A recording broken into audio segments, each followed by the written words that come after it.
I was married. My ex-partner was never really keen on me having weight loss surgery. Um, he was never really keen on me losing weight at all. Mm. I leave them to it, honey. It's their time to shine. Okay. It's a TikTok era, it's a Gen Z era. You lot do your thing. I'm honestly inspired by this generation. I think you lot are awesome. Effortless. I did feel the need to have to fight and prove myself before, but now I don't need to do that. Yeah. I show up and you accept me as you are, or as I am. When I got installed, I came back to the UK like a week after. It's time for me to go to Ghana and see what's up.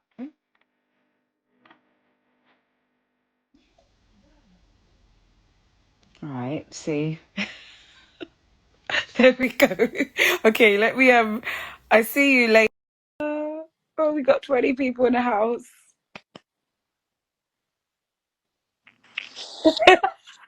Okay, here we go. I don't know what it was I need about. to adjust my camera and everything because, aha. Hi everyone. Oh my god. Okay, so let's see if my peeps can see this now. Let me just. Good evening, everyone. Thank you so much for joining this Instagram Live here with Lady Laide. I'm so excited to have you once again to my live chats with incredible women. And so today, our conversation is all about life after weight loss and the complications that nobody talks about. And then I know I've been teasing you guys that I'm going to share for the first time in public about how I lost 120 pounds. So stay tuned, stay with us. And of course, we have the amazing, okay, thank you guys. So, like I said, today we'll be talking about weight loss and the complications that nobody talks about. And we're not talking about only physical complications, we're talking about life complications here. And so I'm so excited to have Chanel. Jessica, people are asking me for the link. Could you do me a favor and put it all over? Share the link for this live using Chanel's link, I guess. Sorry to interrupt the intro. But yeah, so I'm so excited to have this conversation. Like I said, I've been teasing you guys that I'm finally going to talk about my weight loss journey as well. And then how Chanel and I intersected and why we're having this amazing life today. So first of all, I just want to welcome Chanel to, even though we're using her platform, my Instagram Live. You're Hello. welcome. Hello. Thank you so much for agreeing. I sent her a message like, has it been 2 weeks or 3 weeks ago? And I just said, would you be ready to talk about your weight loss journey? And she said, just give me a little bit. And before I knew it, she got back to me, and here we are today. So I'm so grateful for that. First of all, I just want to tell everyone about how I got to know about Chanel and why I'm so intrigued by her. So basically, I am one of her back in the day followers on YouTube, and I used to watch her makeup tutorials, and I loved her content, and I still do. And I will say it with my full chest that she is one of the most influential Black influencers out there right now. And so she has grown her platform as an influencer. She's the part of the OG group of beauty influencers. And I followed her. I loved what she was doing with makeup and then how she progressed into modeling and working with huge brands. And so I've kind of stuck around through the good times and the bad times, and we're still rolling. And now I have the honor of having interaction with her in real life and not just as a follower. So that is why this live is so important. But I'll just quickly transition to why we're here today. We're talking about weight loss and the complications. And so for me, when I was 20 years old, I had a gastric bypass. And you're probably thinking, how did you get there, Lady Lide? And so for me, my family was quite and is very comfortable. And I had the best of education, best of everything. And even as an overweight teenager and university student, I never really felt there was anything wrong with me because I had friends. If it was fashion, I had fashionably clothing. You know, there was nothing I couldn't do. But I remember a conversation with my mother, and she was saying that, you know, okay. I remember a conversation with my mother, and she was saying that, you know, in this life, the first thing people judge you by before they realize the content that you have in your head and in your heart is the way you look. And she was quite worried about me being obese, not only for the physical aspect, but for not only for the external aspect of what people see, but for my health as well. And so we tried getting personal trainers and this and that, but it wasn't working. I went the route of the weight loss surgery. And so that was about 24 years ago now. And I'll get more into it later on, but I just want to give you guys that backdrop of why Chanel and I connect in this very special way. Um, since the pandemic, you guys know I've been doing these lives, and they're quite important to be able to share real life stories. And so, first of all, I want Chanel to share how we got here. Like I said, I got to know her on YouTube doing beauty in makeup tutorials. So, Chanel, please talk to us. Tell us about how you got on YouTube, first of all. Oh wow. So I started off just doing like regular, I guess, blogging, the text form, talking about makeup that I loved, reviewing makeup. At the time I was a makeup artist. Oh, So okay, so you are actually a makeup artist. yeah. Uh, Oh, okay. so that feels like almost 20 years ago, but I'm gonna just keep it within the 15-year scope because we are celebrating 15 years of me being a content creator, or when I at least started officially blogging. But I would make up like maybe about a year or two plus before that. As an amateur, had to teach myself. There wasn't much on the internet, as you guys know. Mm-hmm. Um, and I then started blogging about dark skin, makeup for dark skin women as a makeup artist as well. These were the very early days where people didn't even know about PR like that, for example. Mm-hmm. So I would do like some like fashion spreads and front covers for Black Beauty magazine, Black Hair magazine, Pride magazine.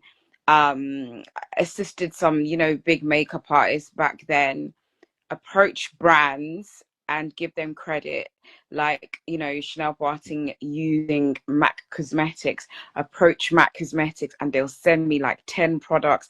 Approach Chanel, Wow. send me 5 products. When I tell you this was like over 15 years ago, and a lot of people probably didn't even realize that's the trade or the secret of getting into content creation. It's not about jumping into the money first. Mm-hmm. It's about building that brand relationship. So I started to build brand relationships from very early as a makeup artist, not even a YouTuber. I haven't tapped into that, hadn't put on a camera yet, anything. So that's where it began, really. Then, I mean, I just started to experiment and do other stuff, started to share my personal life, my fashion, my style, my family, my home, my lifestyle overall. And yes, the rest is history. What would you say was like your big break online that you said, I think I got something here. Um, the plus size fashion content, Mm-hmm. yes, I think that's what really gave me the Exploded. biggest popularity. Mm-hmm. Uh, Doing makeup for dark skin obviously was something that was quite interesting because it was so new online. Mm-hmm. But then I think what kind of went viral, yeah, viral, a million plus views per video type thing, was the plus size fashion content and just the style content. And I knew women who were boldly sharing, themselves at their size, experimenting with style. So that would have been it. Which brand was the first one to reach out to you for plus size modeling? It was, oh, what are they called? My God. No, I gotta Google this, otherwise it's gonna bug me. Yours clothing. And do you know how that came about?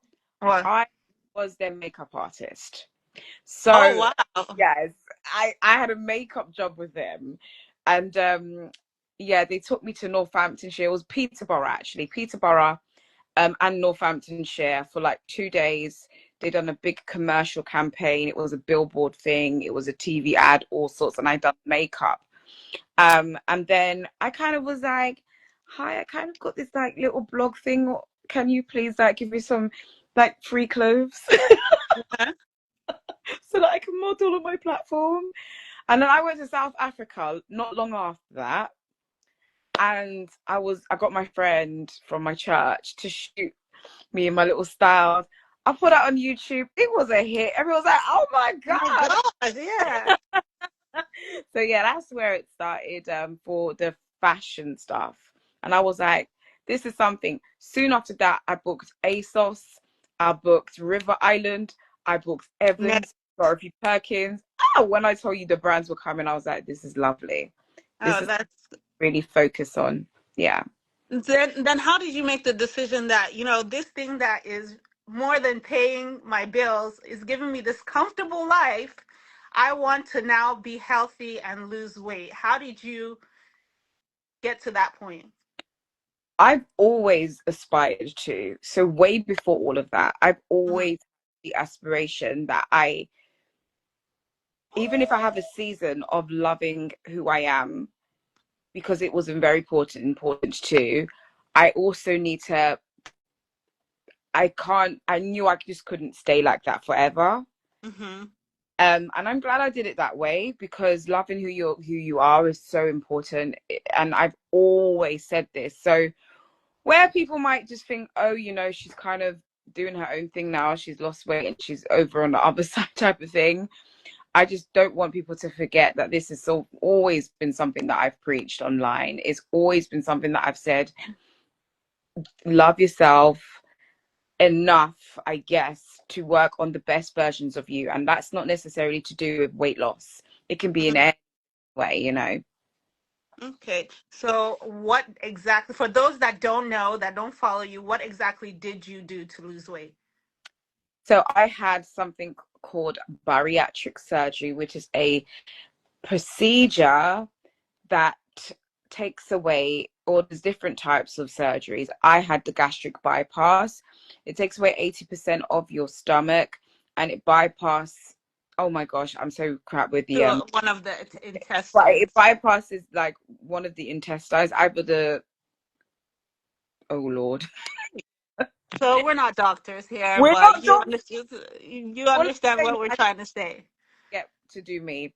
But yes, it bypasses one of the your insides intestines right directly to the gut, and it takes off a percentage. So I had the most invasive one, I would say. I think there's even more, recent technology perhaps that's even more invasive. But at the time, maybe, which wasn't that long ago, to be fair, How many I years had, ago has it been now? it's been 3 years. So 2021, 22, yeah, three coming up to 4 years. Oh, wow. It seems just like yesterday. So did you have any major complications, anything? So the complication that I did have was a year post. Um, and I mean, to this day, they haven't quite confirmed if it was the surgery, but I think it was. Like, I think if we're being honest, and if it's kind of obvious that it was part of it because they did reveal that there was some scar tissue. AJ. Sorry, my son. Um, Okay. It's very, on this live, it's very okay. they did reveal that there was some scar tissue Hmm. they found whilst they were investigating what it was that was causing it. Now there's something called dumping syndrome. I basically started to develop those symptoms quite severely, and that's what led up to me having this complication. And you know this is very rare, because if anyone is here thinking of doing weight loss surgery, don't let it deter you. um I don't know. Maybe it was my doctor, perhaps. Maybe it was I don't know the procedure. Maybe it's how I reacted. But it kind of did reveal that there was some scar tissue left behind around the place where they operated. That, you know, ended up with, I guess, me having a very, very scary ordeal where it started with me like throwing up, but not quite literally throwing up. It was like stuck in all areas I could not release. Mm-hmm. Went to the A&E, which is I think the emergency room in America, two or three Yes. times, and they basically like declined me. Oh, just take this medicine, you'll be fine, type of Go thing. home. Mm-hmm. And then there was one night where I was like, hell no, I'm not taking this. Something is not quite right. I crawled into that A&E room and I screamed for help. And then someone actually suggested a CT scan, to which Mm-hmm. they saw that my bowel, and this is the thing, my bowel has nothing, I mean, it's not my stomach. This is what was weird. Like, this is why they're 50-50. They're like, it could have been the complication from Mm-hmm. the operation, but it could have been something completely Something different. completely different. Yeah. I had someone who's never had the procedure before that had the bowel thing. Mm. So, you And know, I mentioned to you it's hard to yesterday that tell. This is I'm. why I don't want it to scare anybody, Mhm. because mine may not have been caused by my surgery itself. So yeah. And after this complication, you dropped significantly as well.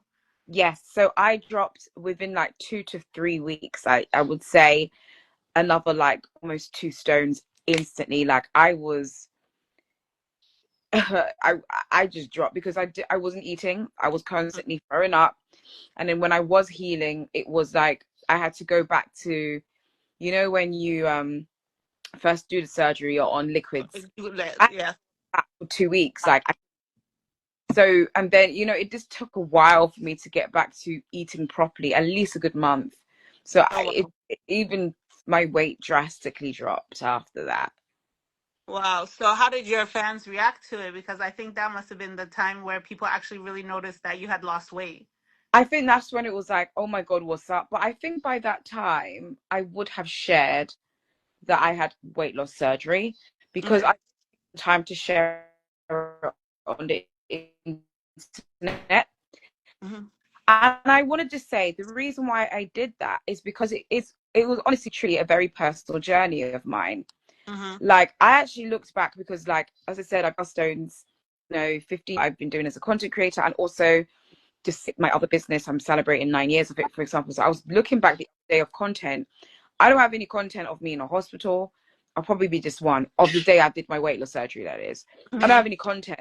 And I'm a content creator, isn't it? So you would expect, but I truly didn't have any intention of documenting this so the world could see. It was a Mm-hmm. that I wanted to personally do. And I wanted to share at some point, because you were going to see the weight loss, of course, and I didn't want to ever lie about it. But I really wanted to take my time, really get to understand the process and how it's affecting and changing me. Oh. Um, yeah, that's when I kind of took my time, got to see the changes, really got into it. And then I came and shared with my followers that this is what I've done. Because people were speculating all sorts at this point. And I was just like, Lord. Yeah, in the comment section, those comment aunties and uncles, they have a lot to say. But now let's dig a little deeper. So, how did this transformation, physical transformation, affect your business? You are a thriving YouTuber with makeup tutorials. You were modeling with the biggest brands, and now you've lost weight. Did the work keep coming, or how did it affect your business, your confidence, your creativity? Yeah. Well, so I assumed that if I lose weight, there's going to be clothes for me. I'm sure. Do Of you know? course. I assume that, I'm not a size 26 anymore. I'm a size 12, 14. Hmm. There's going to be still clothes. So why would the brands exempt me from working with me? You would just assume that, right? Yes.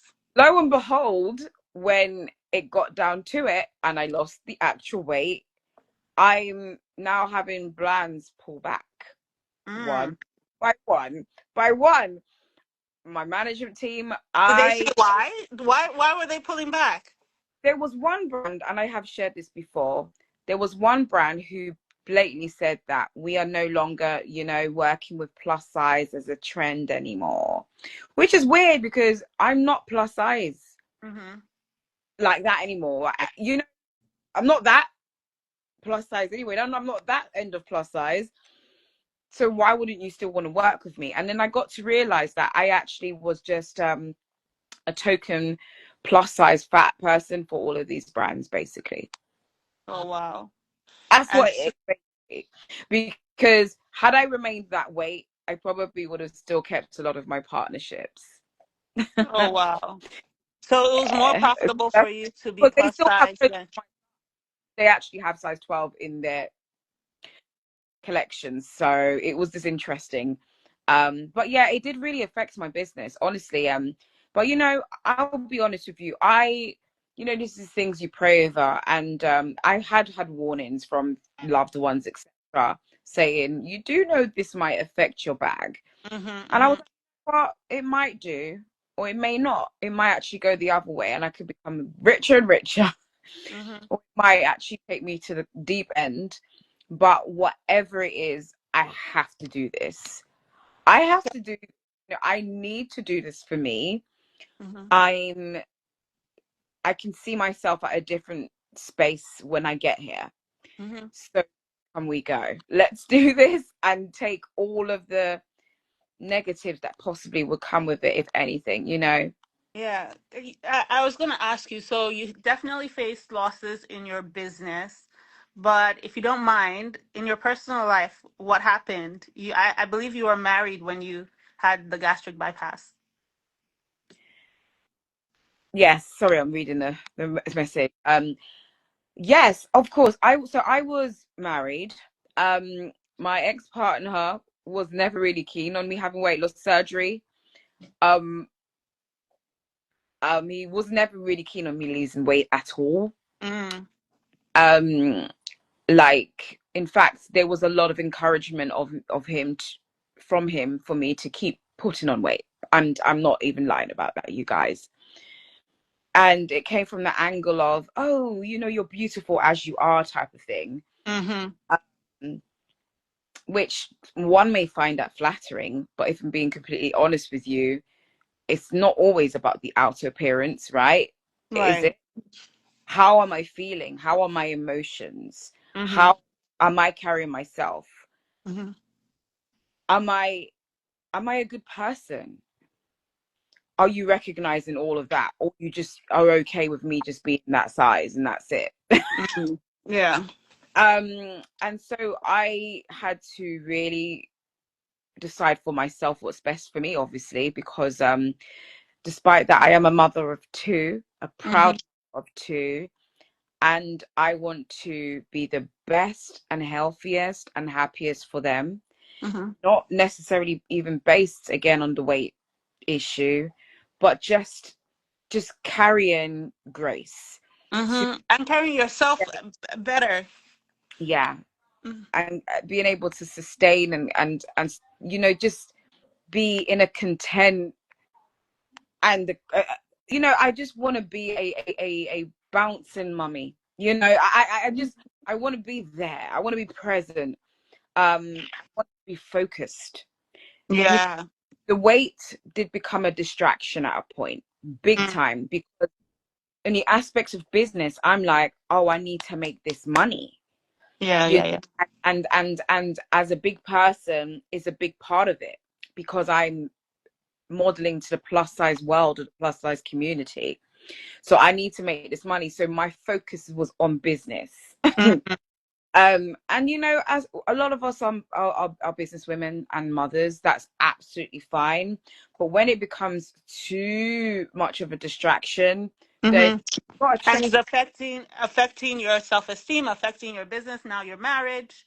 Yeah, exactly. So cut a long story short, I did pull the plug on my marriage, for various other reasons, which I don't need to go into here as well. But The fact of the matter is, I was developing and changing and becoming a completely new person, Mm-hmm. You're like completely evolving. transformed. And I just, the energy was not matching between me and my ex. I was literally something completely different. And with all due respect, he was staying right there. Mm-hmm. That's, you know, in relationships, in marriage, you're supposed to grow together. Mm-hmm. You're supposed to grow together. And if one is down, you're pulling that person up at least, or at least encouraging them. Mm-hmm. But with so much encouraging, there's only so much you could You do. can do, yeah, yeah, You absolutely. realize and understand, okay, this is how they are. And you let go and you just let them be, because you can't change anyone. Yeah, you're right. You know, You you've know got what? to Mm-hmm. choose that change. You can't change anyone. You're absolutely right. You know, once upon a time, I believe while you were still in the countryside, as you say, I felt like, I think Chanel is dating again. She's out there. So was I right? Was my sister? Oh, she got the lipstick out. Perfect time to reapply. Yes. Um, yeah, I moved So on. how is dating different? Sorry. How is dating different now that I mean, have the new Chanel? I don't stress myself when it comes to things like that, because in truth, I'll say pem and kwasem, as in I love myself. Mm-hmm. You know, so I don't stress myself in that department. And I am genuinely, I'm so patient. You will come and you will talk to me and I'll say hello. And that's about that. I don't chase. So yeah, not saying that that's the rule of dating, so to speak. Maybe Mm-hmm. that's people's rules of dating. I'm chilled. But yes, I Were did. you always chilled, or this is like a new confidence that you have? It was I've always been chilled with that. I've Mhm. never myself when it comes to relationships, to be completely Okay. honest. I've never really been that type of person, to be honest. Mhm. But I mean, I think now is even more so, like, the love and confidence I have for myself is even more. I can't even lie. Like not, Okay, so you were confident as a plus size woman, yeah. and now you are even more confident, because that was going to be my Yeah, question. yeah, I'll New be honest. version of yourself. Yeah, I'll be honest with you. You know, as a plus size woman, I did my best, and I Mhm. think I I I really did. I did have a lot of confidence. Then I was like, quote unquote, brave, I would say. No, you come on. You were more than brave, because you had people like me like, what? What is she doing? How is she modeling for all these brands? Like, I was amazed, and I never saw you as someone who was not confident. The confidence was 1,000% for me. Thank you. And I'm sure our guest here watching, if you agree with me, just put a thumbs up that yeah, she was confident, always been. So yes, I did go through that, because you know what people don't realize, or what they never saw, is as I said, when it comes to the dating and relationship scene, I haven't experienced it that much, you know. Like, Mhm. I haven't dated and been in much relationships, like, straight up. Um, but I obviously was married for 8 years, and it was not. I didn't feel that I excelled in the matters of love like that. I didn't really receive that, to be honest, you guys. I didn't receive much. Don't worry, you're in a new chapter You now, and know, new there things are wasn't coming. there wasn't much I was getting from there in terms of love, and yeah. And so for me, I was very keen to see what that was like, if anything, you know. Yeah. Yeah. So, what would you say to someone who is struggling between or feeling stuck in a version of themselves? It doesn't necessarily have to be weight loss, because you've had to reinvent yourself quite a bit. I want to talk about when you decided to go to Ghana, Yeah. and then you changed up some of your content and all of that. I know you're celebrating 15 years as a content creator, 9 years with Camel Group.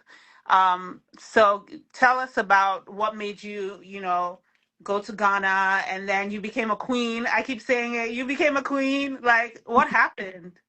That's an interesting discovery, because that's Mhm. where it kind of really started for me when I went back home. I hadn't been back home in 16 years. Wow. That's a long time. So Very long time. that's where I kind of and the industry that I'm in, it does require you to be somewhat performative. You know, Mm. so competitive, and as a black creator, there's limited opportunities for us. Hmm. Imagine it's like a black person getting into the corporate world.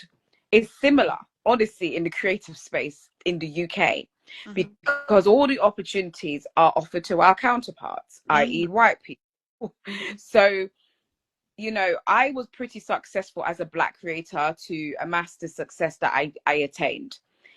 And that means, although I have always been so for being a Ghanaian, like I've never been like, oh, like trying to not be funny, but I've never like been a bounty and stuff. You know what I mean? I've never been someone who, or a coconut as they want to call it. I've never been that type of person.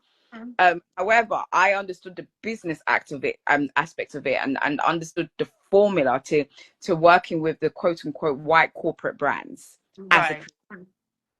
and you'd be so surprised, despite my, you know, Africanness and everything, it had to take me away from, developing or getting to know more about my African side for a little bit, all those years working Yeah. hard in those spaces to attain those opportunities. To get in So the room, to get a seat at those tables. exactly. And so for me, I was like, do you know what? I can actually finally, it's not like I can finally, but it's time. It's time for me to go to Ghana and see what's up. And so I did go. I met with a few people, and instantly they was like, oh my God, Chanel Boateng, Wadrufie, she's home. Hmm. She's come home. Wabafie, she's home. She's home. So I was welcomed with open Open. arms, a lot of the top dogs in Ghana immediately. And I was so happy to have that, because I honestly felt like it's not like I didn't do anything for them, but I didn't know where to start, if anything, whilst I was in my very much. But can we backtrack 1 second? So how did you get to the point that, oh, I want to go to Ghana before I, you? I just said I wanted to go on holiday. So it's Oh. there. And I would recommend that to anybody who wants to pursue Africa from the diaspora. Go on Hmm. holiday. Go and bask it in as a Hmm. tourist. Oh, sweet. Go and bask. Don't just jump into, oh, I'm going to invest, or I'm going to make money, or I'm going to meet all the presidents of Ghana. Go and chill. Go and have a good time. Go and relax. And you would find what is interesting to you. It might be the food industry, it might be the beauty industry, it might be the fashion industry, it Mhm. might be politics, it might be the royal stuff, which I ended up going into, as you know. So I went to Ghana and had a holiday, really. That's where it started for me. And then months later, I started to attend some Ghanaian events in the UK. Mm. And that's interesting as well, because I started to network with the diaspora Ghanaians who also was tapping into back home, i.e., like Lorraine Wright. Who else can I say? Oh gosh, my mind's gone blank. But there's a few people, who were doing their thing, and it was interesting to start following them, even online, seeing what they do, seeing their businesses. And so the next trip I went to Ghana, I was like, okay, like where can I, impact my community with everything that I've built over these past several years, or 15, I guess at this point it would have been, let's say, 10 plus years. Yeah. Then I introduced my company Camel to Ghana. Done an amazing creative event, for example. Yes. That was um, um that was endorsed by the It was, president that was diaspora. last year, December, wasn't it? Yeah, so it hasn't even been a year. Hmm. Uh, endorsed by the president of Ghana Diaspora office. They were even keynote speakers at the event. Um, British Council Ghana were keynote speakers. It was hosted by an icon, Israel Laide, who I like to call who did I call him? The Trevor McDonald of Ghana, maybe. Maybe, yes. If you're in the UK, you know Trevor McDonald, or like a Steve Harvey of God. You know what I mean? Like those are levels he hosted for us. And Makaya Babrise was on the panel, or she done a keynote. It was amazing. And other very powerful entrepreneurs also attended. So, you know, it was a great way to kind of introduce myself to Ghana and at least in the creative space. But then more than that, as you know, I then went on a kind of an historical mission, if you will, about me, because I was truly soul searching. See, a lot of what people What did. brought about that soul searching? Oh yeah, what? So, you know, when you go through drastic transformation, you do find a need to start looking and digging deep. It's like much a spiritual calling, and I like to call it an awakening. And so I really started to explore the deeper side of me. And so I went to Ghana. I actually met the person here. This is the first time we're sharing this. Oh my God. I met a royal in the UK. He introduced himself to me, not as a royal. He was trying to hide it all, but then I found out. And we became close, and he started to educate me about, you know, Ashanti royal history and stuff. And I was like, oh, this is interesting. I've never really put my eyes on that, to be completely honest with you. And then lo and behold, I'm here. I'm going back to Ghana. I get introduced to further family members who happen to be obviously part of the royal family in Ghana. I then come back to my mom, and I'm just like, what's up, sis? Like, you didn't tell me us. And then she's giving me all the stories. And then I met with my uncle, who is the chief of Kona, or one of the sub chiefs of Kona, who gave me my entire family history. And I'm a descendant of King Prempeh the First. And I tell you, the funny thing about that is, a couple of weeks before that, whilst I was in Ghana, me, my sister, and my brother went to Cape Coast Castle. No, Elmina Castle in Cape Coast, just as tourists and stuff. I had been there several times, and you know, they was giving us the history tour. And as some of you may or may not know, Prempeh the First was captured there, and then he was exiled to the Seychelles by the British Empire.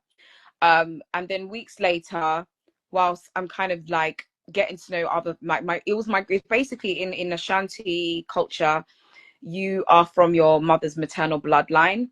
So obviously it's my mum's, etc. Yeah, and so our uncle gives us our family lineage and everything, and reveals to us that, you know, we are from the royal family in that town. And I'm like, wait, hey, like, hello? This is an interesting revelation. This is an interesting revelation.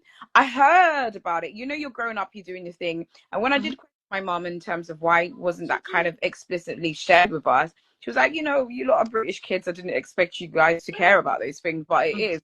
And I'm speaking to other family members, and they're actually revealing stuff. Like we have family in the Seychelles. I haven't even shared it online yet. There's too much. Like, and eventually, bit by bit, I will pull the pieces together. Cut a long story short, as I have many times. Sorry, I talk a lot. No, it's fine. I'm enjoying it. You're good. I am basically a queen mother, and I don't even know how to explain how we got there, because it's a lot.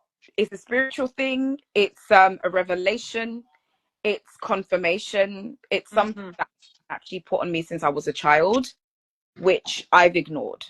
That's the most I say on this live, unfortunately. No, it's fine. but, It's fine. But eventually it gets to the point where I'm like, I get it. I get it now. I get why the process like this has been like this for me. Hmm. Compared to all of my other family members, Yeah, perhaps. when there's a calling on your life, that things will be different now. And, you know, the throne that I'm sitting on is over 200 years old. Wow. It is Premper the First is one of his wives. He had many wives. So you Hmm. probably know publicly the main wives, but my great grandmother was one of his wives as well. And she was the first Benkum Hima of Benkum Hima means left, because Benkum means left wing queen. In the war days, women would go to the war. You probably would have heard of Yaa Santiwa. Anyone Hmm. listening, Yaa Santiwa was also a queen warrior. So the left wing queen, Benkum Hima, is the stool that I'm on. And I'm the sixth occupant of that stool. So um, that is awarded to any female members who come through the maternal bloodline can sit on that throne. Why? And there's over 500 of us worldwide. I have a big family. It's crazy. Wow, that's Uh, incredible. and why I was selected for this seat, Hmm. God knows. You were chosen, God so knows you why. don't God have to knows. understand. And I'm We just going to don't say have to- it is. And, you know, when I got installed, I came back to the UK like a week after. And, you know, I haven't quite fulfilled everything I want to do, but I'm not in a rush. Mm, Always known I wanted to do, for example, community work or outpour into the community in some way and just support not even just the community of Kona where we're from, but Ghana, Africa. You know, yeah. much that we need to as diasporans need to do to inspire, help, partner, invest. You know, I don't even want to say you know, I was at an event. Belle Ribeiro Addy, she's a Labour MP for Brixton and Clapham. I think it's Clapham in the UK. She mentioned something that's really important. It's not about us diasporans, um, you know, giving back. That word of giving back. What are you giving back? It's about Hmm. partnering with Africa. You know, Yeah, it's absolutely. about investing and being in partnership so that we build the continent together. So that is my lifelong dream. You know, I may not have the much resources now to do so, but this is why it's never a rush.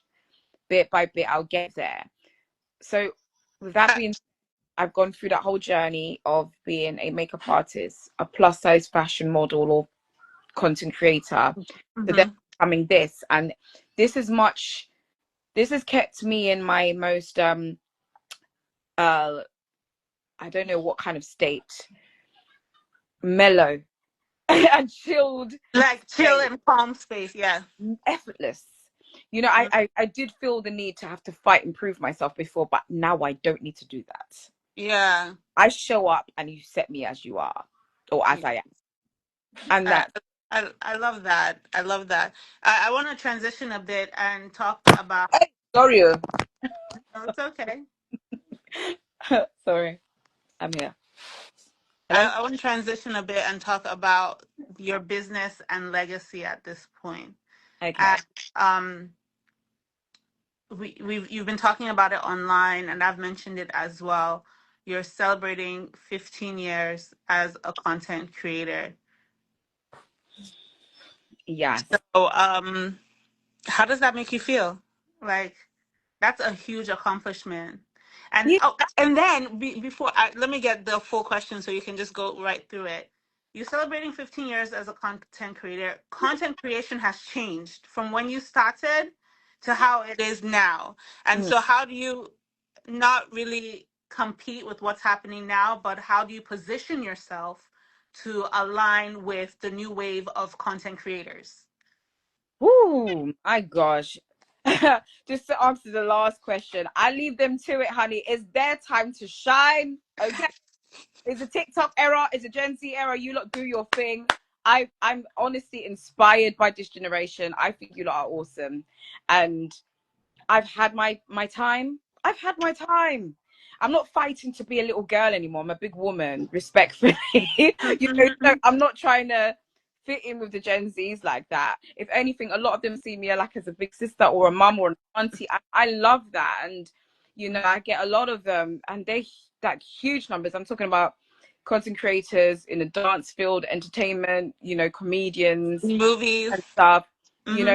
coming and say, Chanel, thank you for like being a part of the wave who started all of this. Yeah. Because this is me now. And I'm just like so happy. I won't mention her name, but one of the biggest TikTokers, UK based, also she's Ghanaian and Nigerian actually. She Okay. I first ever met her when she was working in Argos. And I remember her just humbly approaching me. And I think at the time I was at my prime. Mm-hmm. Like, oh my God, I love you so much. Like, Chanel, like, I'm so excited to see you and stuff. She is like the one of the biggest British creators right now. And I'm just so proud of her. So, yes, as for that generation, I mean, what I'm doing in terms of my content is I'm doing my best. I feel like everyone Mm-hmm. has, and as I said, and I've done my thing in that way. But if anything, I have my subscribers have grown with me. Your subscribers have grown with My you. subscribers have grown with me, and they're at stages as well where they are looking at maturer things, like how to invest, buying properties, business. I don't know, like, or even if it's not those like materialistic type of things, very essential, but Mm-hmm. even if it's not that, they're looking at things that will motivate them, things that will Right. develop and become, because a lot of us have gone through a lot of trauma, as you can imagine and as you know. And Mm-hmm. so we are looking at ways to heal. And I would imagine my platform now, or in fact my platform does offer that now. Okay. It I was going to talk about that. offers, Coaching, life coaching, yeah, weight loss coaching, reinvention, and all of that. But we'll get to it. Continue. yes, mentoring is what I do Mm-hmm. now. I offer one-to-one mentoring. So if anyone is interested, please do head to my website, chanelboating.com, and go to the personal development page and fill out the form, and we can definitely book in a session. But that is what I'm on now. I'm about, when I'm looking at content online right now, to be honest, yes, the Gen Z thing are doing their thing, but I can't keep up. They're so energetic. But what I live for daily is motivational speakers and pastors, things, anything that would just keep going, Enrich your soul or your something that business. heal Mhm. me, like you know and yeah. I mean, we do love the old fashioned and beauty makeup tutorials. Sometimes I'll be like, oh, do you know who I still follow, which is really interesting? Nikki Tutorials. I Oh don't wow. hate, but I think she's a bit of nostalgia for me when it comes to, oh man, she's just never changed, isn't it? She's just Mm. been the same. And Yeah, so that's the I thing. I, I appreciate, like, every so now and again she comes on my feed and I'm like, I love her content. Oh, that's awesome. That's awesome. So, how are you doing anything specific to celebrate the 15 years of being a content creator and 9 years of Camel Group? And tell us a little bit about Camel Group. How you repositioned yourself, you're reinventing yourself. You've been doing marketing for a bit, Yeah. but some people may not know that you're a marketing guru as well. Yes. So Camel Group, or it was originally called Camel London Creatives, was a talent management agency where we used to represent Black British talent. I saw the very important need to represent, or at least the very important needs to see Black British creators be, you know,